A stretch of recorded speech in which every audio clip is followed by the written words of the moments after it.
You are not your diagnosis. Okay, people often get diagnosed with something and then they fully buy into it. They believe, oh, I have lupus. Oh, I have autoimmune disease. Oh, I have histamine intolerance, whatever it is, right? But the reality is what they have is they have symptoms that have been called this word that they bought into, okay?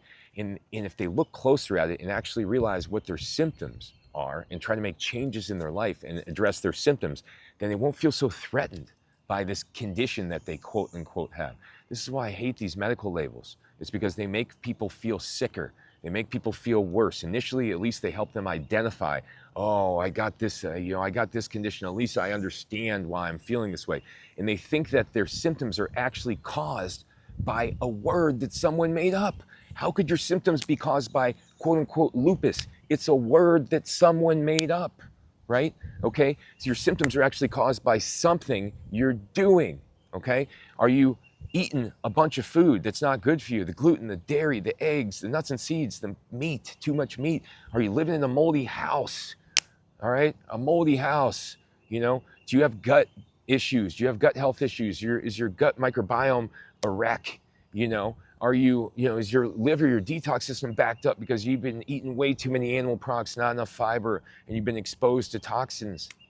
Have you been willing to look at your thoughts and the role that they play in them? Do you expect to heal? Do you have no doubt whatsoever that you're going to heal? Or are you stuck in the belief that you'll be in this situation forever?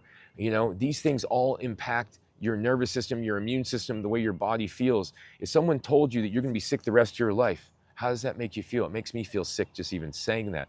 I remember the doctor when he told me that when I was 20, and I told him, I refuse to believe what you're telling me. I don't believe you. You can say whatever I want. You can say I have quote unquote fibromyalgia, but what I had was muscle pains, weight loss, skin rashes, stomach issues, etc. That's what I really had, okay? These were actual symptoms. And once I started to look at the symptoms rather than the condition and focus on the symptoms, I could start to see what I was doing and how it was correlating. Granted, it took me 20 years of research to figure all these things out I'm sharing with you, and I'm not expecting you to understand this right from the beginning, but I'm telling you, it's the foods we are consuming first and foremost that you always have to look at. The ones that are hardest to break down. It's very simple.